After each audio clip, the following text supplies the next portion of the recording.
Selamat pagi Bapak Ibu Saudara yang diberkati Tuhan. Pagi hari yang indah, kita akan menyimak kebenaran firman Tuhan.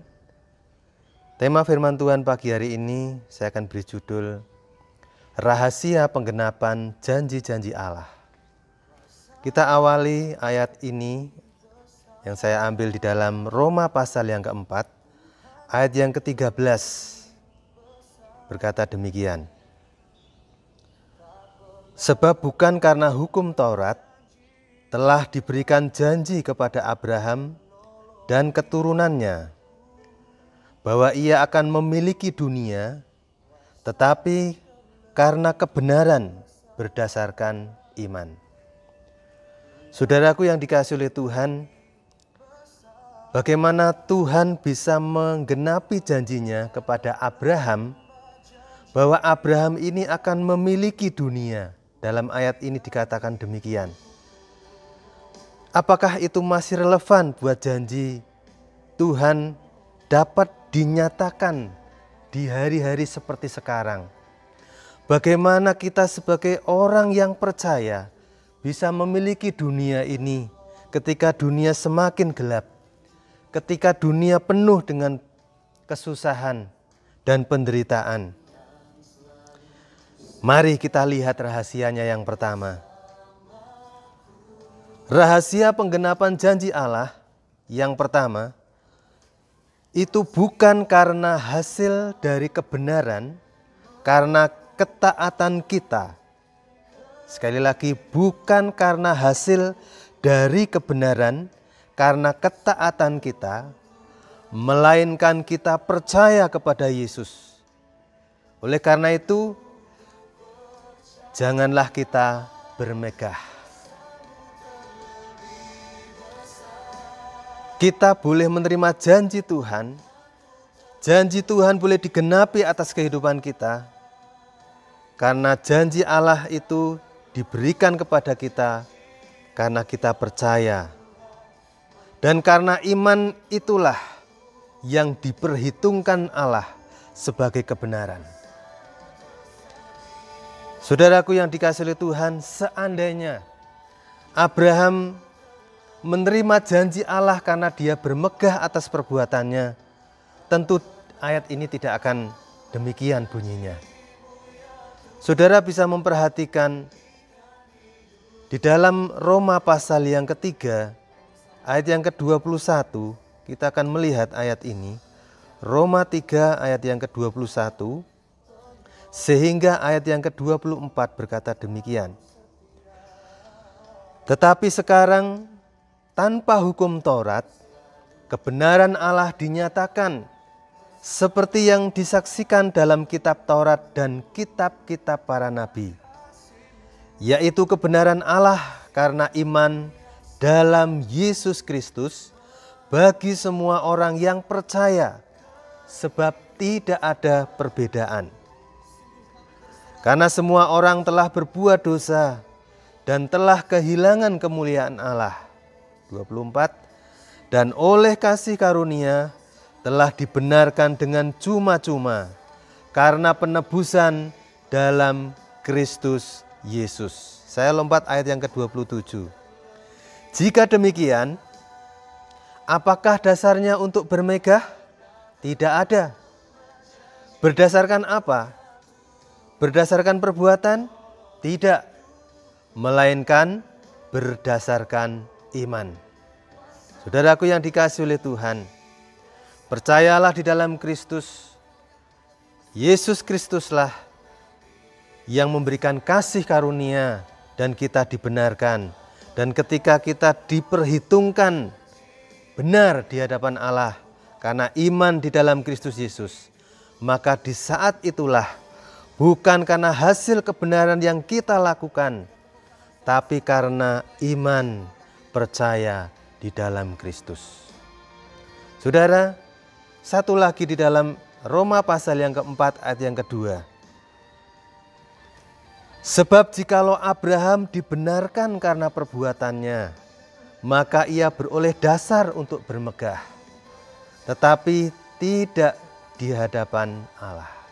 Jadi sudah jelas saudaraku yang dikasihi oleh Tuhan, Rahasia yang pertama, penggenapan janji Allah atas kehidupan seorang tokoh yang bernama Abraham ini. Jelas dikatakan bukan karena perbuatannya, tapi karena imannya diperhitungkan sebagai kebenaran di hadapan Allah. Yang kedua, saudara, bagaimana rahasia penggenapan janji Allah itu menjadi milik kita? Yang kedua, janjinya Tuhan tetap berlaku bagi kita orang yang percaya. Jangan bimbang, tetapi yakinlah dengan penuh terhadap janji-janjinya. Kita akan membacanya di dalam Roma pasal 4 ayat yang ke-16. Berkata demikian, karena itulah kebenaran berdasarkan iman, supaya merupakan kasih karunia, sehingga janji itu berlaku. Saya ulangi, sehingga janji itu berlaku bagi semua keturunan Abraham, bukan hanya bagi mereka yang hidup dari hukum Taurat, tetapi juga bagi mereka yang hidup dari iman Abraham. Sebab Abraham adalah bapa kita semua. Saya lompat ayat yang ke-20. Tetapi terhadap janji Allah, Abraham tidak bimbang karena ketidakpercayaan. Malah ia diperkuat dalam imannya dan ia memuliakan Allah. Dengan penuh keyakinan bahwa Allah berkuasa untuk melaksanakan apa yang telah ia janjikan. Karena itu, hal ini diperhitungkan kepadanya sebagai kebenaran. Kata-kata ini, yaitu hal ini diperhitungkan kepadanya, tidak ditulis untuk Abraham saja, tetapi ditulis juga untuk kita. Sebab kepada kita pun Allah memperhitungkannya, karena kita percaya kepada Dia yang telah membangkitkan Yesus Tuhan kita dari antara orang mati. Amin. Saudaraku yang dikasihi oleh Tuhan Yesus Kristus, dimanapun saudara berada, Allah yang memberi perjanjiannya itu berkuasa menggenapinya, sekalipun janji itu telah diucapkan selama ribuan tahun lamanya, bahkan telah melewati beberapa generasi-generasi berikutnya. Perjanjian Allah tetap relevan sampai hari ini bagi orang yang percaya. Karena tadi firman Tuhan mengatakan, janji ini ditulis bukan hanya buat Abraham saja, tapi buat kita yang percaya. Jangan bimbang, tetaplah yakin kepada Allah yang memberi perjanjiannya itu, berkuasa melakukan janjinya, tidak terkondisi dengan masa yang dialami oleh manusia seperti Abraham.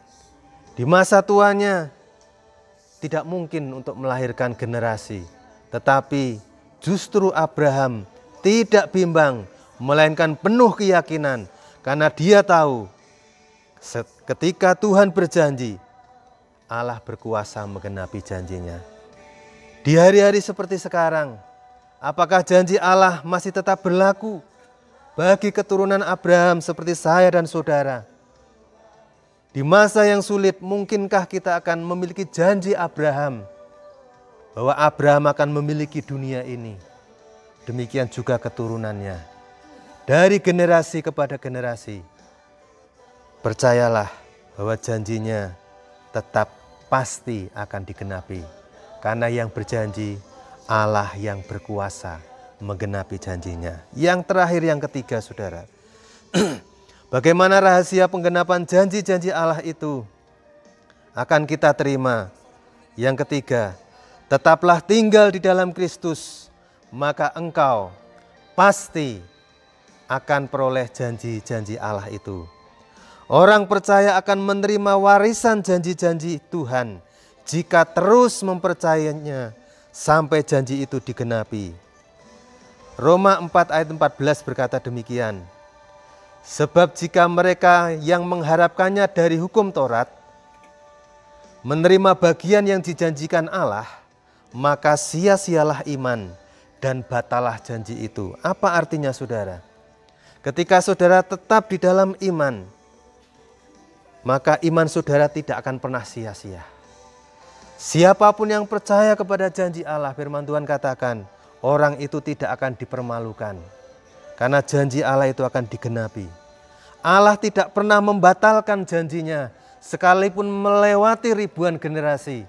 Dan itu akan berlaku bagi orang-orang yang tetap berpegang kepada imannya, kepada janji firman Allah.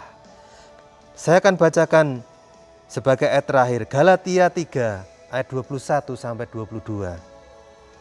Kalau demikian, bertentangankah hukum Taurat dengan janji-janji Allah? Sekali-kali tidak. Sebab andai kata hukum Taurat diberikan sebagai sesuatu yang dapat menghidupkan, maka memang kebenaran itu berasal dari hukum Taurat. Tetapi kitab suci telah mengurung segala sesuatu di bawah kekuasaan dosa, supaya oleh karena iman, saya ulangi, supaya oleh karena iman dalam Yesus Kristus, janji itu diberikan kepada mereka yang percaya. Apakah saudara dan saya tetap percaya di hari-hari seperti sekarang? Tetaplah percaya, maka janji Kristus akan digenapi dalam hidup saya dan saudara. Janjinya tidak pernah terlambat. Janjinya pasti digenapi, karena Dia Allah yang berkuasa untuk menggenapi janji-janjinya. Amin.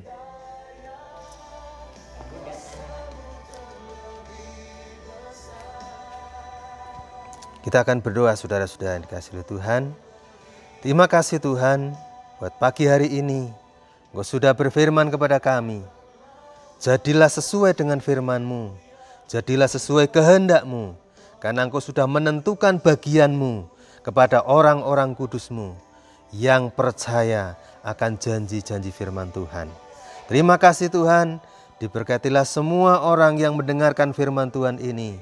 Dimanapun mereka berada, apapun situasinya, janji Allah tidak pernah bisa dibatalkan oleh apapun. Karena kami tetap pegang iman kami di dalam Kristus. Haleluya. Terima kasih Tuhan. Haleluya. Amin.